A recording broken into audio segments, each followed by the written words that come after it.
Hello friends, welcome back to study with Gyan Prakash. तो आइए शुरू करते हैं फटाफट 13 अप्रैल के डेली करंट अफेयर। पहला क्वेश्चन देखते हैं।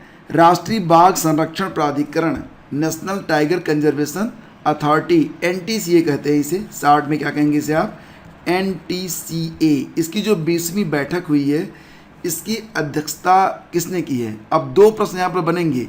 ये जो 20वीं बैठक है ये कहाँ पर हुई और अध्यक्षता किसके द्वारा की गई?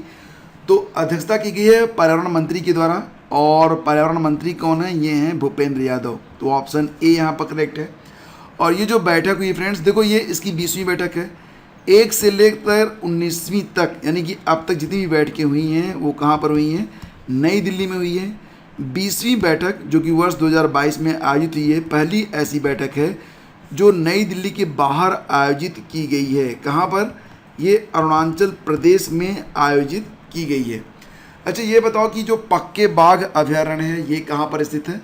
अरुणाचल प्रदेश में स्थित है। और वहीं पर राष्ट्रीय बाघ संरक्षण प्राधिकरण की 20वीं बैठक भी आयोजित की गई। और इस बैठक में वन फायर ऑडिट प्रोटोकॉल भी जारी किया गया है। जो जंगलों में आग लगती है और उससे जो नुकसान होता है उससे कैसे निपटा जाए, इसके लिए यह एक प्रोटोकॉल यानी कि एक ट्रेनिंग जैसा है टाइगर रिजर्व प्रबंधकों के लिए। तो उम्मीद करता हूँ कि सारे फैक्ट आपको याद हो गए होंगे। अब कुछ रिवीजन करवा देता हूँ आपका। अभी हाल ही में UNEA यानी कि यूनाइटेड नेशन एनवायरमेंटल एसोसिएशन कह सकते हैं आप इसे, 5वीं संयुक्त राष्ट्र पर्यावरण सभा की जो बैठक हुई थी उसकी अध्यक्षता भी भारत की ओर से की गई थी, भूपेंद्र यादव के द्वारा ही। तो ये पॉइंट भी काफ़ी इंपॉर्टेंट है। दावोस एजेंडा शिखर सम्मेलन 2022 जो आयोजित हुआ उसमें भारत का प्रतिनिधित्व किया गया PM मोदी के द्वारा। और वन ओशन शिखर सम्मेलन का आयोजन कहाँ पर हुआ था? फ्रांस में हुआ था। तो ये 3 पॉइंट आपको इंपॉर्टेंट हैं। बहुत ज़्यादा फैक्ट मैं अब आपको नहीं बताया करूँगा क्योंकि थोड़ा सा कन्फ्यूजन हो जाता है, इसलिए अब बिल्कुल टू दी पॉइंट चलेंगे हम और सिर्फ इंपॉर्टेंट पॉइंट को ही करेंगे डिस्कस। जो बहुत सारे एक्स्ट्रा फैक्ट होते हैं उनको हम डिस्कस नहीं किया करेंगे। राष्ट्रीय सुरक्षित मातृत्व दिवस 2022 कब मनाया गया?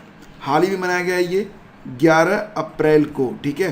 तो 11 अप्रैल को मनाया गया राष्ट्रीय सुरक्षित मातृत्व दिवस, नेशनल सेफ मदरहुड डे। इसका उद्देश्य आप समझ गए होंगे। तो गर्भवती महिलाओं के प्रसव काल में उनकी उचित देखभाल हो, यही इसका एम रहा।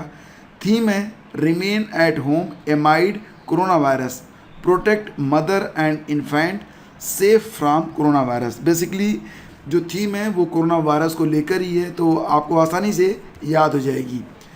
तो गर्भवती महिलाओं के प्रसव काल में उनकी उचित देखभाल के लिए प्रतिवर्ष 11 अप्रैल को नेशनल सेफ मदरहुड डे के रूप में मनाया जाता है। और हाँ फ्रेंड्स, देखिए जनवरी, फरवरी और मार्च और पिछले वर्ष की जो करंट अफेयर है उसकी सारी पत्रिकाएं इस समय आपके डाउनलोड के लिए अवेलेबल करवा दी गई हैं, जिसका लिंक इसी वीडियो के डिस्क्रिप्शन में और कमेंट बॉक्स में आपको दे दिया गया है। वहाँ पर विजिट करके आप स्टोर पर जा सकते हैं, जहाँ पर आप हर महीने की और कंबाइंड जो मैगजीन्स होती हैं उसको भी आप डाउनलोड कर पाएंगे। तो देखो यहाँ पर ये जो मैगजीन्स आपको मिलेंगी इनको डे वाइज MCQs के माध्यम से बांटा गया है, ताकि आपका जो रिवीजन है वो डे वाइज उसे आप कर सकें। और बहुत ही सरल भाषा में लिखा गया है और जहाँ पर जरूरत पड़ी है तस्वीरों के माध्यम से उसकी व्याख्या भी दी गई है। तो अगर आपको ये मैगजीन चाहिए तो वीडियो का डिस्क्रिप्शन जाके आप चेक कर लेना। हाल ही में DRDO ने कहाँ पर पिनाका MK1 उन्नत रॉकेट सिस्टम के नए संस्करण का सफलतापूर्वक परीक्षण किया है? तो इसका उत्तर जानने से पहले मुझे आप ये बताइए कि ये जो पिनाका नाम है ये एक हथियार का नाम है। किस हिंदू देवता के हथियार का नाम है पिनाका? आगे मैं आपको बताता हूँ, फिलहाल आप इसका उत्तर नीचे लिखिए। और देखिए, पिनाका MK1 उन्नत रॉकेट सिस्टम के नए संस्करण का सफलतापूर्वक परीक्षण किया गया है DRDO के द्वारा। कहाँ पर? तो इसका उत्तर हो जाएगा ऑप्शन बी, यानी कि पोखरण में। तो भारतीय सेना और भारतीय रक्षा अनुसंधान संगठन ने पिछले 15 दिन में देश के कई स्थानों से पिनाका मिसाइलों का सफल परीक्षण किया है। कुल मिला के 24 परीक्षण किए गए हैं और इन परीक्षणों में पिनाका मिसाइल ने टारगेट को पूरी सटीकता और गति के साथ भेद दिया है और तय मार्गों को उसने पूरा भी किया है। देखिए फ्रेंड्स, बात हो रही है यहाँ पर पिनाका की। तो देखो यहाँ पर इसका जो शुद्ध नाम मिलता है उसको कहते हैं पिनाक, और ये भगवान शिव का धनुष है। और ये माना जाता है कि इस धनुष का निर्माण किया गया था देव शिल्पी भगवान विश्वकर्मा के द्वारा। तो ये भी याद रखना आप। अब आपको ये बता दें कि डीआरडीओ और भारतीय सेना ने पोखरण फायरिंग रेंज से पिनाक MK1 को सफलतापूर्वक टेस्ट फायर किया है। और इस मिसाइल का नाम तो मैंने आपको बता ही दिया। पिनाक जो है यह भगवान शिव के धनुष का नाम था। और पिनाका मिसाइल सिस्टम 44 सेकंड में 12 मिसाइल को लॉन्च कर सकती है, यानी कि करीब हर 4 सेकंड में एक मिसाइल को ये दागेगी। और 214 कैलिबर के इस लॉन्चर से एक के बाद एक 12 पिनाका रॉकेट दागे जा सकते हैं। रॉकेट लॉन्चर की जो रेंज है वो 7 किलोमीटर है। तो 7 किलोमीटर से लेकर 90 किलोमीटर तक अगर दुश्मन बैठा है तो उसको नष्ट नाबूद किया जा सकता है। इसकी स्पीड बहुत तेज़ है, 5757.70 किलोमीटर प्रति घंटा की रफ्तार से चलेगी। मतलब ये कि मुश्किल है कि जो टारगेट है, जो चीज़ हमने सेट किया है, वहाँ पर पहुँचते पहुँचते ये अगर सूचना मिल भी जाती है दुश्मन को तो वो भाग नहीं पाएगा। और रॉकेट लॉन्चर के 3 वेरिएंट होंगे, MK1 और ये 40 किलोमीटर तक हमला करेगा, MK2 जो हमला करेगा 90 किलोमीटर तक, और MK3 ये भी आने वाला है तो इसकी रेंज और ज़्यादा होगी। सीमा पर्यटन योजना या सीमा दर्शन योजना का उद्घाटन किसके द्वारा किया गया? सीमा पर्यटन योजना यानी कि जो 2 देशों की सीमाएं होती हैं, भारत और पाकिस्तान की, तो उस पर पर्यटन की योजना बनाई गई है और इसके लिए उद्घाटन किया गया है गृह मंत्री अमित शाह जी के द्वारा। तो ऑप्शन ए करेक्ट है। तो गुजरात पर्यटन विभाग और सीमा सुरक्षा बल की यह एक संयुक्त पहल होगी और ये जो सीमा पर्यटन परियोजना है इसे शुरू किया जा रहा है बनासकांठा, ये पाकिस्तानी सीमा के काफ़ी करीब है। और इसका उद्देश्य आप समझी गए होंगे, पर्यटन और निकट ग्राम में रोज़गार को बढ़ावा देना। जब पर्यटन बढ़ेगा तो रोज़गार भी बढ़ेगा, निकट ग्राम के जो लोग होंगे वो अपना जो रोज़गार है उसे प्राप्त कर पाएंगे, तो पलायन रुकेगा इससे, तो काफ़ी फ़ायदे इससे रहेंगे। आगे बढ़ते हैं। संघ लोक सेवा आयोग के नए अध्यक्ष कौन बने हैं? तो याद रखना कि जो संघ लोक सेवा आयोग है UPSC, इसके नए अध्यक्ष बन गए हैं डॉक्टर मनोज सोनी। तो ऑप्शन ए यहाँ पर करेक्ट है। और ये किसकी जगह लेंगे? प्रदीप कुमार जोशी की। UPSC की स्थापना कब हुई थी? 1 अक्टूबर 1926 में। अब देखिए यहाँ पर कुछ नई नियुक्तियाँ अभी हाल ही में हुई हैं और हमने इसके बारे में आपको पढ़ाया भी था, एक बार फिर से देख लेते हैं। मनोज पांडे ये आने वाले दिनों में भारतीय सेना के नए प्रमुख होंगे। विनय मोहन क्वात्रा का नाम भी मैंने आपको पढ़ाया था, जो कि भारत के नए विदेश सचिव बने हैं। सुमंत सिन्हा एसोचैम के अध्यक्ष बने हैं और अजय कोचर का नाम भी याद रखना, NDA के नए कमांडेंट बनाए गए हैं। तो ये पॉइंट्स आपको याद रखना है। हाल ही में स्वदेशी रूप से विकसित हेलीकॉप्टर से लॉन्च की जाने योग्य एंटी टैंक गाइडेड मिसाइल जिसका नाम है हेलिना, तो हेलिना का सफलतापूर्वक परीक्षण किसने किया है? सही जवाब इसका होगा DRDO, भारतीय थल सेना और भारतीय वायुसेना, यानी कि सभी ने मिलकर इसको टेस्ट फायर किया है और ये बिल्कुल सटीक रहा, मतलब सफल रहा। इसकी जो अधिकतम मारक क्षमता है वो 7 किलोमीटर है। तो यह एक एंटी टैंक मिसाइल है, यानी कि ये टैंकों को भेदने के लिए प्रयोग में लाई जाएगी। तो इससे क्या होगा कि आप हेलीकॉप्टर में इसको रख के ले जाइए और 7 किलोमीटर पहले ही दाग दीजिए, उसके बाद टैंक जो है वो तो ध्वस्त हो ही जाएगा। इसको टेस्ट किया गया पोखरण राजस्थान से। आपको याद होगा कि अभी हाल ही में उत्तर कोरिया ने Hwasong 17 ICBM intercontinental ballistic missile का सफल परीक्षण किया था, जिसको लेकर पूरी दुनिया में चिंता व्याप्त हो गई थी। और रिलेटिविस्टिक क्लाइस्ट्रॉन एम्पलीफायर, यानी कि अंतरिक्ष में सैटेलाइट्स को मतलब उसको शूट करके नष्ट करने के लिए RKA नामक एक टेक्नोलॉजी को टेस्ट किया गया है। किसके द्वारा? चीन के द्वारा। और मौसम उपग्रह नेक्स्ट जनरेशन GOES एक सैटेलाइट मतलब वेदर सैटेलाइट है जिसका नाम है नेक्स्ट जनरेशन GOES-T इसका पूरा नाम है। तो इसको टेस्ट किया गया है किसके द्वारा? नासा के द्वारा। अच्छा, नासा और DRDO की स्थापना एक ही साल हुई थी। कब हुई थी? 1958 में हुई थी। और अगर हम बात करें DRDO के बारे में तो आप जानते ही हेडक्वार्टर आपको मिलेगा नई दिल्ली में। 1958 में इसकी स्थापना हुई थी। G सतीश रेड्डी इसके वर्तमान में अध्यक्ष हैं। ठीक है। और देखिए अगला क्वेश्चन है, एक्सपैंडिंग हीट रेजिलियंस नामक रिपोर्ट को किसके द्वारा जारी किया गया है? Expanding heat resilience. भारत में आपने देखा कि अप्रैल के महीने में ही कई ऐसे प्रदेश हैं जहाँ पर जो तापमान है वो 40 से 48 डिग्री सेंटीग्रेड तक पहुँच गया है। तो यह एक बहुत ही भीषण तापमान है। तो इसी पर एक रिपोर्ट जारी की गई है NRDC के द्वारा। अब NRDC क्या है? देखो फ्रेंड्स, NRDC का मतलब हो गया natural resources of defence council. इसकी स्थापना हुई थी 1970 में, न्यूयॉर्क में इसका हेडक्वार्टर है। प्राकृतिक संसाधन रक्षा परिषद, ये इसकी हिंदी हो जाएगी। और यह एक एनजीओ है, गैर लाभकारी संगठन, और पर्यावरण जागरूकता बढ़ाने के लिए एक रिपोर्ट जारी किया है इसने, एक्सपेंडिंग हीट रेजिलियंस। आगे बढ़ते हैं। ICC men's T20 world cup 2024 का मेजबान देश कौन सा होगा? देखो फ्रेंड्स, बात हो रही है 2024 की, तो 2022 में जो इसका मेजबान है वो भी बताना है आपको। तो देखो यहाँ पर जो 2024 में जो ICC men's T20 world cup होगा, इसका मेजबान देश अमेरिका और वेस्ट इंडीज़ मिलकर होंगे। तो सही जवाब इसका क्या हो गया? ऑप्शन सी हो गया।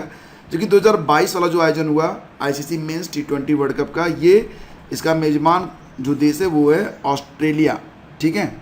और 2024 में पहली बार जो ICC men's T20 world cup होगा, पहली बार तो नहीं होगा, मतलब पहली बार इसमें एक इवेंट होगा जिसमें 20 टीमें पार्टिसिपेट करेंगी। तो पहली बार 20 टीमें हिस्सा लेंगी ICC men's T20 world cup के दौरान। आपको याद दिला दें कि आईसीसी महिला विश्व कप 2022 का आयोजन हाल ही में संपन्न हुआ है न्यूजीलैंड में, और इसमें विजेता बना है ऑस्ट्रेलिया, इंग्लैंड रनर अप रहा।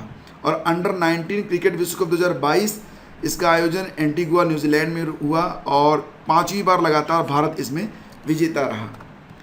पहला लता दीनानाथ मंगेशकर पुरस्कार 2022 से किसे सम्मानित किया गया? मोस्ट इंपॉर्टेंट क्वेश्चन है। पहली बार इसे भारतीय और पूरी दुनिया में बहुत ही सम्मानित गायिका लता मंगेशकर जी, जिनका अभी हाल ही में निधन हो गया है, 92 ईयर की थी वो, तो उन्हीं के सम्मान में लता दीनानाथ मंगेशकर, दीनानाथ ये लता जी के पिताजी का नाम था, तो लता दीनानाथ मंगेशकर पुरस्कार 2022 से पहली बार सम्मानित किया जाएगा किसको? प्रधानमंत्री नरेंद्र मोदी जी को। तो ये भी याद रखना कि पहला जो सम्मान है ये, यानी कि पहली बार लता दीनानाथ मंगेशकर पुरस्कार को, ये इसका पहला वर्जन है और इसे पहली बार दिया जा रहा है किसको? भारतीय प्रधानमंत्री नरेंद्र मोदी जी को। तो ये ज़रूर याद रखना आप। और इस पुरस्कार की स्थापना लता जी के सम्मान और स्मृति में की गई है। यह पुरस्कार प्रतिवर्ष एक व्यक्ति को ही मिलेगा जिसने राष्ट्र, समाज और लोगों के लिए अनुकरणीय योगदान दिया हो। और हर वर्ष 24 अप्रैल को मास्टर दीनानाथ मंगेशकर की पुण्यतिथि पर देश की ऐसी महान हस्ती को ये अवार्ड दिया जाएगा। तो ये अवार्ड प्रतिवर्ष 24 अप्रैल को वितरित किया जाएगा। तो इस अवार्ड के बारे में थोड़ा जान लेते हैं, क्योंकि ये अवार्ड काफ़ी महत्वपूर्ण रहेगा। देखिए, मंगेशकर परिवार और मास्टर दीनानाथ मंगेशकर स्मृति प्रतिष्ठान चैरिटेबल ट्रस्ट ने कहा है कि उन्होंने लता मंगेशकर के सम्मान और स्मृति में हर साल इस पुरस्कार को देने की बात और देने के लिए फैसला किया है। अनुभवी अभिनेत्री आशा पारेख और जैकी श्रॉफ को सिनेमा के क्षेत्र में समर्पित सेवाओं के लिए मास्टर दीनानाथ पुरस्कार विशेष सम्मान दिया जाएगा। किसको दिया जाएगा? मास्टर दीनानाथ पुरस्कार विशेष सम्मान आशा पारेख और जैकी श्रॉफ को। मास्टर दीनानाथ पुरस्कार मिलेगा राहुल देशपांडे को भारतीय संगीत के क्षेत्र में उनके योगदान के लिए, जबकि सर्वश्रेष्ठ नाटक का पुरस्कार दिया जाएगा संजय छाया नाटक को। इसके अलावा मास्टर दीनानाथ पुरस्कार आनंदमयी पुरस्कार या Nutan Mumbai tiffin box supplier charity trust को समाज सेवा के क्षेत्र में समर्पित सेवाओं के लिए प्रतिवर्ष प्रदान किया जाएगा। तो ये कुछ इसकी सब कैटेगरीज हैं, इसको भी आपको याद रखना है।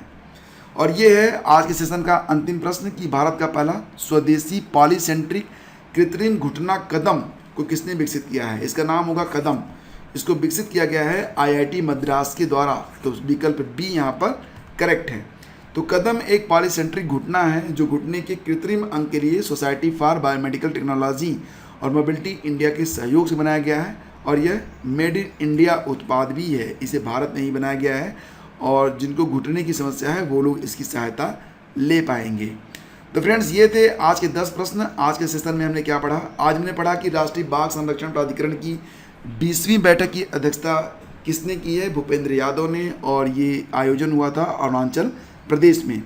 राष्ट्रीय सुरक्षित मातृत्व दिवस मनाया गया 11 अप्रैल को।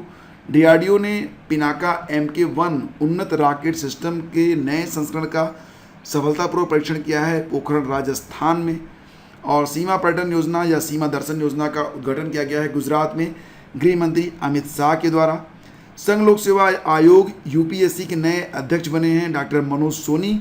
और स्वदेशी रूप से विकसित हेलीकॉप्टर से लॉन्च की जाने योग्य anti tank guided missile Helina का सफलतापूर्वक परीक्षण किया गया है DRDO और भारतीय सेना के द्वारा।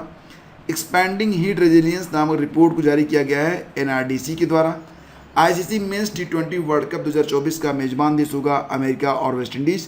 2022 का मेजबान होगा ऑस्ट्रेलिया। पहला लता दीनानाथ मंगेशकर पुरस्कार 2022 दिया जाएगा किसको? प्रधानमंत्री मोदी को। और भारत का पहला स्वदेशी पॉलीसेंट्रिक कृत्रिम घुटना कदम को विकसित किया गया है किसके द्वारा? आईआईटी मद्रास के द्वारा। तो उम्मीद करता हूँ कि सारी बातें आपको रिकॉल हो गई होंगी। और कल मैंने आपसे क्या पूछा था? कल पूछा था कि देश के 24वें मुख्य निर्वाचन आयुक्त के रूप में किसे नियुक्त किया गया? आप सभी के जवाब बिल्कुल करेक्ट रहे, सुशील चंद्रा। और कल से जो लोग बहुत ही शानदार आंसर लिखेंगे उनके आंसर को मैं डिस्प्ले भी करूँगा। तो कोशिश करिए कि आपके आंसर इस योग्य रहें कि वो वीडियो में शामिल किए जा सकें। और बाकी लोग जो सबसे अच्छा आंसर रहा करें उसको लाइक कर दिया करें। राइडर कप गोल्फ टूर्नामेंट 2021 का विजेता कौन रहा? मोस्ट इंपॉर्टेंट क्वेश्चन है स्पोर्ट के अंतर्गत।